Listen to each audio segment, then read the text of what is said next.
I think the next several years will present an excellent opportunity for multifamily investors. Whether you're a passive investor or an active investor, I think now's the time to jump back in the market and start analyzing deals. So in this video, I wanted to talk about multifamily underwriting and why it's such a critical component when it comes to acquiring multifamily deals. If you just happen to stumble on this page, my name is Manny. I'm an engineer turned pharmacist turned multifamily investor. I currently work as a clinical pharmacist in Los Angeles, and I'm also the primary underwriter for XSITE Capital, a multifamily firm with over 168 million of assets under management, spanning over 832 units. Over the past several years, I've had the opportunity of underwriting hundreds of multifamily deals. During that time, faced a lot of challenges, learned a lot, and it's my goal to take all those lessons and continue to provide value to you. So what is multifamily underwriting? In order to understand underwriting, we have to view multifamily properties as businesses. And that's one of the key differences between a multifamily property and a single family home. Multifamily properties are considered businesses. Their value is based on the income being generated by that property, and more on that on subsequent videos. And like any other business, you have to assess the risk associated with that investment before you make an investment or you purchase it. And there's no difference with multifamily properties. So underwriting comes down to risk assessment. I like to break down these risks into four main buckets. The first is the market risk, the lending risk, the property risk,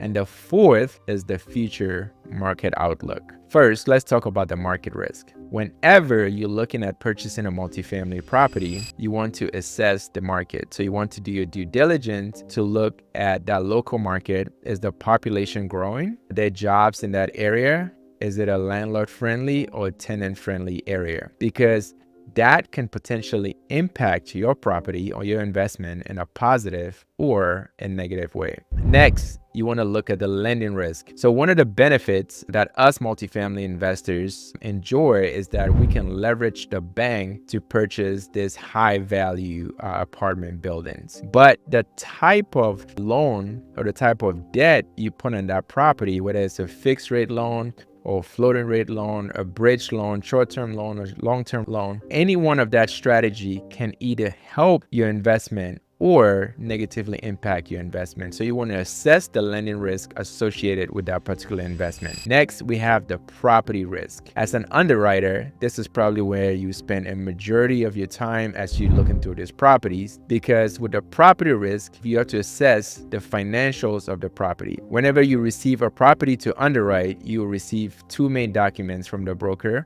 You can receive more, but two main documents you need are the rent roll, which is a list of all the tenants that live at that unit, as well as the unit types, the unit sizes, what the tenants are paying, what the market rent is. So that's the rent roll. And then the T12 or the trailing 12 financials, which tells you all the income that property is generated and all the expenses associated with that property. Your goal is to assess those financial documents, identify any potential risk, and come up with mitigation strategies for those identified risks. The last but not the least is the future market outlook, or how I like to think about it is the macroeconomic conditions. What type of environment are we currently in? You have to pay attention to the Fed. What is the Fed planning on doing? Are we in an interest hiking environment, or is the Fed looking at reducing interest rate? Any one of those can potentially impact your property by impacting your tenants. In an environment where inflation is rising, that can impact the expenses associated with managing the day-to-day operation of that property. That can impact your tenant's ability to pay your rent. So you want to keep a tab on the macroeconomic conditions that we currently are in.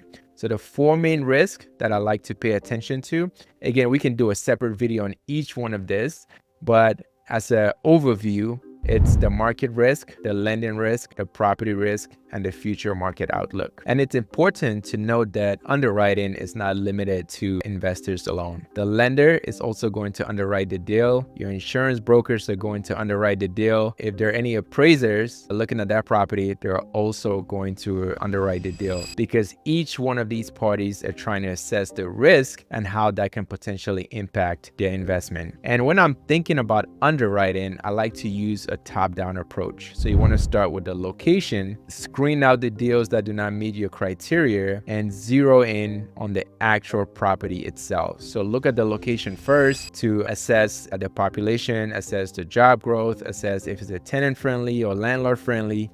And if those meet your criteria, then you want to look at the neighborhood. You want to go from the submarket to the property itself. Deals that do not meet the initial criteria, so the top-down approach, the location, the market, you want to screen those deals out. So when thinking about multifamily underwriting, you want to assess those risks and see how those risks can potentially impact your investment. It's about identifying the potential risk associated with an investment and coming up with mitigation strategies. If you found this valuable, please hit like and hit the subscribe button so you're notified whenever I drop a new video.